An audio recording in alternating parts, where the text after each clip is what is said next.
Hello student, आज हम लोग गन्ने के लीफ होपर के बारे में पढ़ेंगे। गन्ने के लीफ होपर को यानी क्या है, शुगर कैन लीफ होपर। इसको और भी क्या बोला जाता है, पायरिला पर्पुसिला कहा जाता है या वॉकर भी कहा जाता है।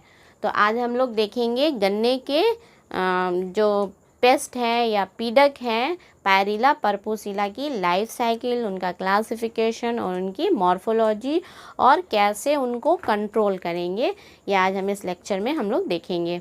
तो पायरिला पर्पुसिला, इनको कॉमन या लोकल नाम इनका क्या हो गया, गन्ने शुगर कैन लीफ होपर यानी गन्ने का पीडक।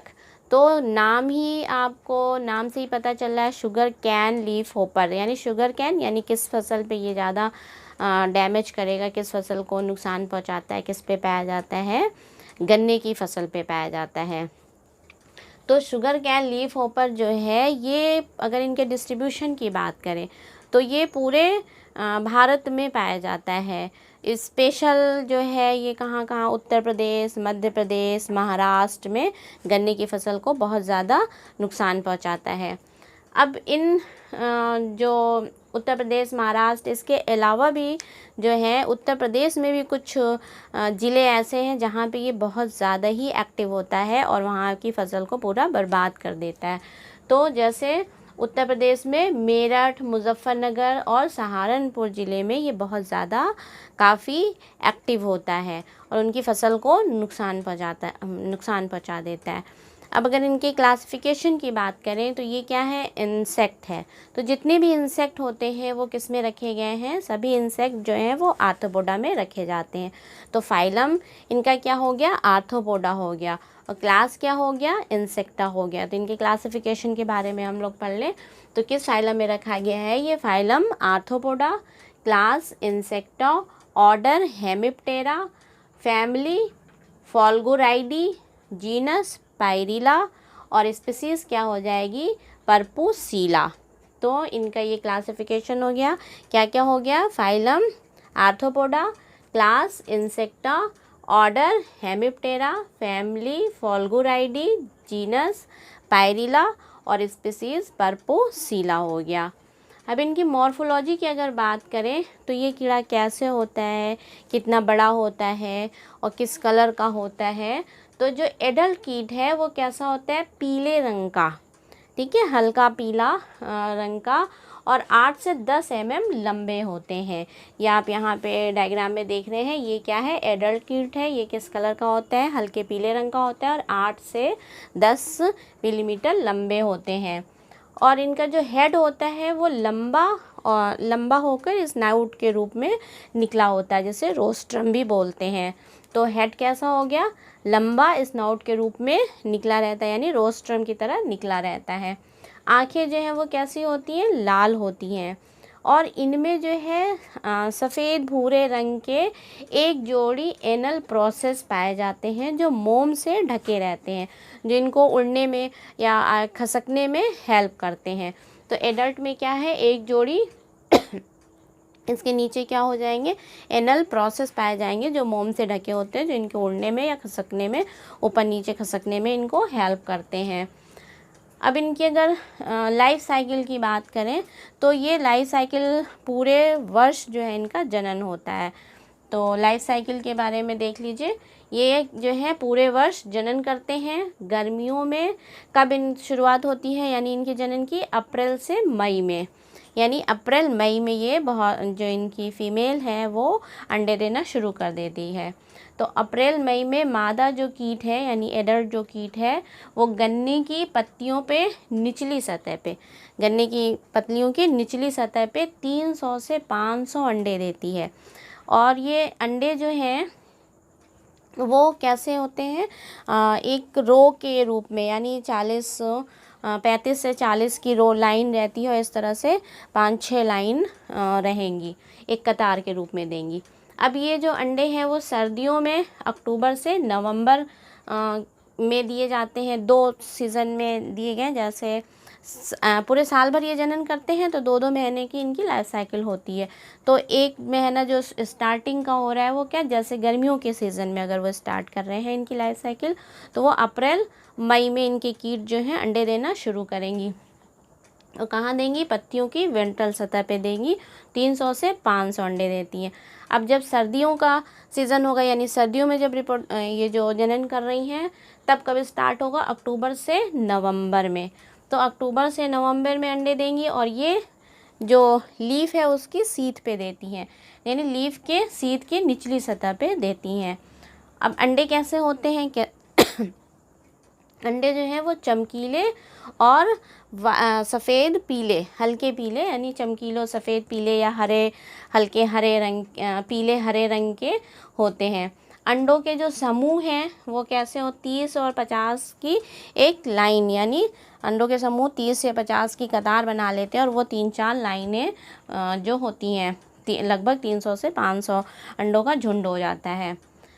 अब गर्मियों के मौसम में इन अंडों से जो है 7 से 22 दिन में क्या निकलते हैं, निम्फ निकलते हैं। यानी गर्मियों के दिन में निम्फ जो निकल रहे हैं वो जल्दी निकल जा रहे हैं और सर्दियों में थोड़ा और लेट निकलते हैं। तो गर्मी के मौसम में जो है निम्फ अंडों से 7 से 22 दिन में निम्फ निकल आते हैं। और ये निम्फ कैसे होते हैं, गंदे से वाइट कलर के, यानी धूसर कलर के होते हैं। और इनमें ये एक जोड़ी जो इसमें क्या होती है, एनल टुफ्ट होती है, वो 1 mm यानी छोटी सी जो है 2 एनल टुफ्ट होंगी। अब निम्फ जो ये निकले हैं ये पत्तियों का जो है वो रस चूसना शुरू कर देते हैं, यानी उसका रस सक करने लगते हैं, चूसने लगते हैं। और गर्मी के दिनों में जो अंडों से निम्फ निकलेंगे वो 42 से 56 दिन में निकलते हैं। ठीक है, इन गर्मियों के दिनों में निम्फ से जब एडल्ट होगा तो एडल्ट में कितना टाइम लगेगा, 42 से 56 दिन में। और सर्दियों में जो एडल्ट हो रहे हैं वो कितने दिन में हो रहे हैं, 28 दिन में ही हो जा रहे हैं। तो सर्दियों में जो एडल्ट यानी मोल्टिंग करेंगे वो जल्दी कर लेंगे और गर्मियों में जो मोल्टिंग करेंगे वो देर में करेंगे। लेकिन गर्मियों में जो अंडों से निम्फ निकलेगा वो जल्दी निकलेगा और सर्दियों में अंडों से जो निम्फ निकलेगा वो देर में निकलेगा। अब निम्फ जो है वो 5 बार मोल्टिंग करके एडल्ट में बदल जाते हैं। एडल्ट कीट का जीवन काल जो टोटल इनकी लाइफ साइकिल होती है वो कितनी होती है, 35 से 49 दिन की होती है, यानी 2 महीने की लगभग होती है। इनमें जो मादा हैं उनकी अगर हम बात करें तो ये थोड़ा और 1-2 दिन और ज़्यादा होती है, यानी 35 से 56 दिन इनकी लाइफ साइकिल होती है फीमेल की। वर्षा ऋतु में ये अपना जो जीवन चक्र है वो 40 से 60 दिन में पूरा कर लेते हैं। इस प्रकार पूरे वर्ष जो है इनकी 4 पीढ़ियाँ जो हैं लगातार जो है वो जनन होता है, 4 पीढ़ियाँ इनकी होती जाती हैं। जैसे जो प्रथम पीढ़ी है वो अप्रैल से शुरू हुई, यानी अप्रैल और मई 2 महीने में हो गई। दूसरी जो पीढ़ी होंगी वो कब शुरू होंगी, अप्रैल मई में हो गई, फिर दूसरी जून और जुलाई में हो जाएंगी। ठीक है, और जो तीसरी पीढ़ी है वो कब होंगी, जुलाई में हो गई, फिर अगस्त सितंबर में होंगी। और जो चौथी पीढ़ी है सितंबर के बाद फिर नवंबर दिसंबर, यानी नवंबर और दिसंबर में शुरू होंगी। तो इस तरह से इनकी पूरे साल जो है वो 4 पीढ़ियाँ होती जाती है। लेकिन ये पता नहीं चलता है कि एक पीढ़ी के बाद अब दूसरी पीढ़ी आ गई, क्योंकि उन्हीं में वो एडल्ट होते जाते हैं, फिर मैच्योर होके फिर अंडे देते हैं, फिर वो मर जाते हैं 2 महीने के बाद, फिर वो दूसरे मैच्योर होंगे। इस तरह से वो एक के दूसरे एक उसी में मिले रहते हैं। तो इसलिए पता नहीं चलता है कि ये कब एक पीढ़ी के बाद दूसरी पीढ़ी आ गई इनकी। अब क्या क्या नुकसान, इनकी हानि के बारे में अगर हम लोग जान लें कि डैमेज कैसे ये डैमेज करते हैं, तो निम्फ और एडल्ट दोनों ही नुकसान पहुंचाते हैं फसल को। यानी निम्फ उनके और जो एडल्ट है दोनों ही अपने लंबे रोस्ट्रम, यानी जो माउथ था इनका लंबा सा निकला हुआ है, उससे पत्तियों का रस चूसते हैं। जब पत्तियों का रस चूस लेंगे तो उससे पत्तियाँ क्या हो जाती हैं, पीली पड़ जाती हैं और वो सूख जाएंगी। और ये एक तो ये डैमेज करते हैं यानी पत्तियों का रस चूस लेते हैं जिससे पत्तियां पीली पड़ जाती हैं, और दूसरे ये क्या करते हैं, एक चिपचिपा ट्रांसपेरेंट जो है मीठा पारदर्शी पदार्थ स्रावित करते हैं। तो ये क्या करते हैं, एक चिपचिपा मीठा पारदर्शी पदार्थ स्रावित करते हैं जिसे क्या बोलते हैं, हनी ड्यू कहते हैं। तो ये जो हनी ड्यू है ये कवक को जो है वो आकर्षित करता है, इन पे फंजाई वगैरह लग जाते हैं, तो इससे जो है उसमें प्रकाश संश्लेषण यानी फोटोसिंथेसिस की क्रिया नहीं हो पाती है, और जब फोटोसिंथेसिस की क्रिया नहीं हो पाती जिससे शर्करा उसमें नहीं बन पाता है, तो गन्ने जो हैं उनमें जो मीठापन है वो नहीं बन पाएगा। तो ये गन्ने की जो गुणवत्ता है और उत्पादन है दोनों को ही डैमेज करते हैं, दोनों ही प्रकार से नुकसान करते हैं। तो गन्ने में जो शर्करा है वो कम हो जाती है इसकी वजह से, जब फोटोसिंथेसिस नहीं होगी। इस प्रकार यह गन्ने की उत्पादकता और गुणवत्ता दोनों को प्रभावित करते हैं, यानी उनके उत्पादन को भी नुकसान पहुंचाते हैं, कम हो जाता है उनका उत्पादन, और जो गन्ने की क्वालिटी है यानी मोटे मोटे गन्ने होने चाहिए, मीठे होने चाहिए, वो पतले पतले और सूखे सूखे हो जाते हैं।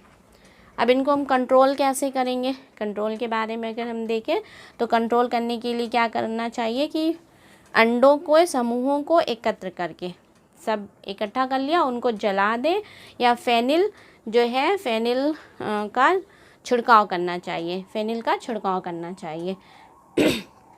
भूमि में जो है नाइट्रोजन जो है वो पर्याप्त मात्रा में रहनी चाहिए, और प्रतिरोधी किस्म को यानी कि जो पायरिला पर्पुसिला के प्रति प्रतिरोधी किस्म है गन्ने की, जैसे को 365 या को 975, ये जो है प्रतिरोधी है, पायरिला पर्पुसिला के प्रतिरोधी किस्म है गन्ने की, इनको बोना चाहिए।